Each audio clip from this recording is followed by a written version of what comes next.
The next question is for Josephine. What do you feel needs to be done to create more progress in developing alternative fuels in the United States, and what do you think is the most promising avenue to follow? I believe the Barack Obama's plan to invest heavily into alternative fuels will be the solution that is needed. We believe that he plans to invest up to $50 billion per year in development of clean energy and green jobs, which will help lead to the mass implementation of alternative energy that is needed.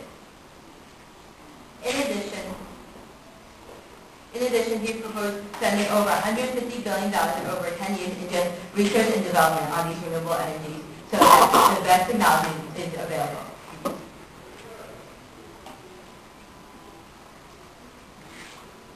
You're fine. I just coughed again. I got a cold. Are you through? I'm done. Okay. John, 90 seconds. Okay. Basically, John McCain's got a very rigid policy on this. Firstly, yesterday the IMF came out and said that basically ethanol is ineffective. Not only that, it's detrimental to the world economy. Now, McCain is putting a lot of emphasis on a few different programs, which not only would help with fuel, but more importantly would help with making the way that we use fuel more efficient. Firstly, John McCain supports clean coal. Barack Obama and Joe Biden well, they're not really sure what they support. Joe Biden said they don't support clean coal. Barack Obama said they did, so I'm still trying to figure that out. But in any case, though, John McCain's policy is very simple. One, we're going to have a $5,000 tax credit for every single American who buys a flex fuel vehicle. More importantly, we're going to give heavy tax credits to any corporation which is going to produce these cars in hopes that by 2012, 50% of American vehicles will be flex fuel, so we'll be able to use the fuels that we already have along with other productive forms. Now, John McCain also supports alcohol-based fuels. These are much more effective, safer to produce, easier to produce, and more importantly, less detrimental to the economy. Ethanol is terrible. It leads to large subsidies for farms. Next thing you know, the whole economy and agriculture is in a general economic downturn. But most importantly, the big thing that John McCain is pushing for is that clean coal and also a $300 million prize, basically, for the first company that can come up with an effective battery-powered car.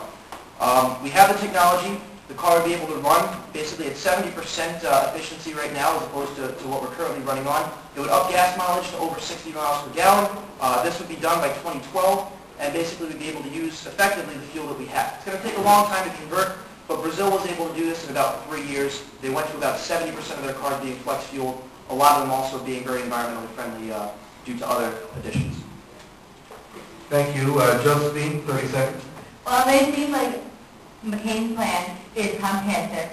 Under further analysis, you can tell it is not the solution we need.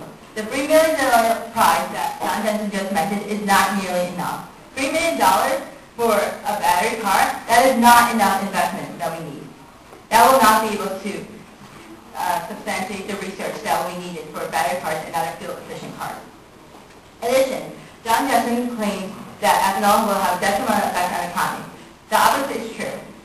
Through the use of ethanol, farmers who are currently will be able to use their product to turn to ethanol, and they will be able to economically benefit. In addition, clean coal, Barack Obama has supported clean coal. However, we do support more limited use of clean coal when we are trying to achieve the goal of energy independence, which will be difficult to achieve through the use of non-renewable resources such as coal. I'm afraid your time is up. The next question goes to John. John, the United States transportation system is completely oil-based. You know, our automobiles run on gasoline. Our cars are built for gasoline. We have gas stations where people can fill up with gasoline or diesel fuel. How would we go about converting the United States transportation system to something that doesn't run on gasoline and oil-based products? Well, I think the first step kind of leads back to what I was just saying about the $300 million, not $3 million benefit that would be paid to corporations to produce a battery-powered car. But basically, we need to focus on flex fuel vehicles. It worked in Brazil. They went from 5% total vehicles being flex fueled. In 3 years, they went to 70%. Now, at the same time, we'd also cut the corporate tax rate from 35% to 25%, which in turn will make it cheaper for corporations to operate within the U.S. and also be able to put more money into research and development. John McCain is focusing about 10% of profits, which we'll make off of taxes and whatnot, into research and development of these programs. Basically, right now, the technology is there, but we just have to find ways to make it efficient and effective and affordable for companies to be able to produce these things inside of the U.S. The last thing we want to do is ship American jobs overseas just so that our economy can go green. But John McCain has a dedicated plan to making the U.S. the world leader in green technology. He's set forth plans to both boost our American education systems, dealing with environmental science and other such things. And more importantly, he's going to work with chemistry, schools focusing in chemistry, biochemistry, and other such majors to basically boost the number of people going out and becoming entrepreneurs in this field. But the key thing is the tax cuts. We give tax incentives to corporations developing the programs and technologies. We give tax cuts to Americans who go out and purchase them. And hopefully that will not only drive the economy, but at the same time it will help America become greener and cleaner. Okay, Josephine, you have 90 seconds for a rebuttal. Obama's plan will also focus more on increasing the fuel efficiency of cars. Right now, Obama has supported a 52 miles per gallon fleet-wide standard by 2026. However, John McCain has only said that he's open to innovation, increasing these standards, and has not set much more clear standards. In addition, Obama will work to improve the public transportation system in the United States, including using of buses, railroads, and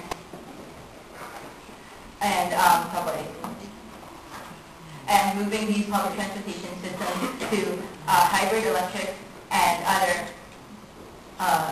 forms such as biodiesel. In addition, John Jensen mentioned the importance of keeping jobs in the United States. Barack Obama clearly supports us with his creation of 5 million green-collar jobs, which will be in the United States and does benefit our economy. John, 30 seconds. Just as a quick rebuttal to that, John McCain does actually have very strong stances on emissions, and these are them right here. By 2012, we'll return to pre-2005 levels, 18% above 1990 levels. By 2030, we'll be down 22% below the 1990 levels, and by 2050, we'll be 60% below the 1990 levels. John McCain's outlined that. It's right on his website. You can go check it out later. He's dedicated to protecting the environment. He's also dedicated to making sure that these green-collar jobs do come to the U.S. But you can't get companies to bring jobs to the U.S. if it's too expensive for them to pay American workers and pay taxes. So what we're saying is cut the taxes and cut the spending of the federal government, and maybe we'll be able to bring some jobs back.